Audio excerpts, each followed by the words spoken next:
안녕하세요. 저는 40대 중반의 평범한 직장인입니다.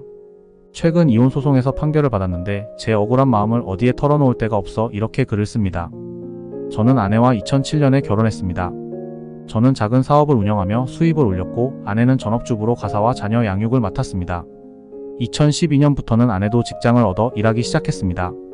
결혼 초반에는 큰 문제 없이 지냈습니다. 하지만 2014년경부터 문제가 생기기 시작했습니다. 저희 부부는 함께 스포츠 동호회에 가입하여 활동했는데 어느 날 아내의 차 뒷좌석에서 다른 남성이 부탁했다는 옷이 발견되었습니다. 저는 아내에게 그것이 무엇인지 물었지만 아내의 대답은 모호했습니다. 그때부터 아내의 행동에 의심이 가기 시작했습니다. 그 사건 이후로 저는 아내의 외부 활동을 조금 더 신경 쓰게 되었습니다. 그러나 아내는 2017년에 다시 다른 동호회에 가입하겠다고 했습니다. 저는 걱정되는 마음에 동의하지 않았지만 아내의 뜻을 꺾을 수 없었습니다. 아내는 약속한 귀가 시간을 자주 어겼고 낮에도 동호회 활동을 했습니다. 저는 가정과 아이들을 돌보지 않는 아내에게 불만이 쌓여갔습니다. 2019년 2월 저는 아내에게 동호회 활동을 그만두길 요청했습니다. 그러나 아내는 오히려 이혼을 요구했습니다. 저는 당황스러웠지만 아내의 뜻을 존중하기로 했습니다.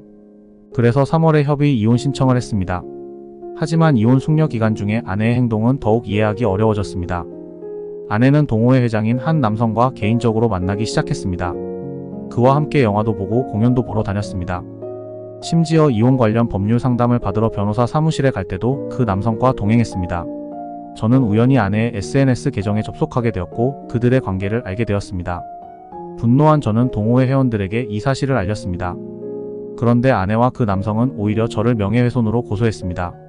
저는 법정에서 기소유예 처분을 받았고 그 남성은 벌금형을 받았습니다.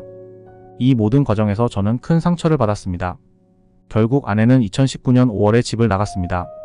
그 이후로 별거를 시작했고 저는 두 아이를 혼자 돌보게 되었습니다. 아내는 아이들에 대한 관심도 보이지 않았습니다. 저는 사업을 운영하면서 아이들을 돌보느라 몸과 마음이 지쳤습니다. 이혼 소송에서 저는 아내의 부정행위로 혼인관계가 파탄에 이르렀다고 주장했습니다. 그러나 법원은 저에게도 일부 책임이 있다고 판단했습니다. 제가 아내를 지나치게 통제하려 했다는 것입니다. 하지만 저는 가족을 지키기 위해 노력했을 뿐입니다. 재산 분할에서도 저는 억울함을 느꼈습니다. 저의 사업으로 형성된 재산이 대부분인데 법원은 그 재산을 반으로 나누라고 했습니다. 결국 저는 아내에게 7천만 원을 지급하게 되었습니다.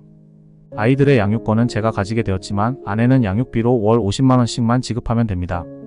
이혼의 원인은 분명히 아내의 부정행위였습니다. 그런데도 제가 더 큰 책임을 져야 하는 상황이 참으로 억울합니다. 결혼 전 저희는 큰 자산도 없었고 건강에도 문제가 없었습니다. 하지만 결혼 생활 동안 저는 가족을 위해 최선을 다했습니다. 아내는 그동안 제가 쌓아온 신뢰를 무너뜨렸습니다. 제가 이 글을 쓰는 이유는 저와 같은 상황에 처한 분들이 있다면 용기를 내시라는 말씀을 드리고 싶어서입니다. 법의 판단이 항상 공정하지 않을 수 있다는 것을 느꼈습니다. 하지만 아이들을 위해서라도 저는 앞으로 나아가야 합니다. 긴 글 읽어주셔서 감사합니다. 여러분의 조언이나 위로의 말씀을 듣고 싶습니다.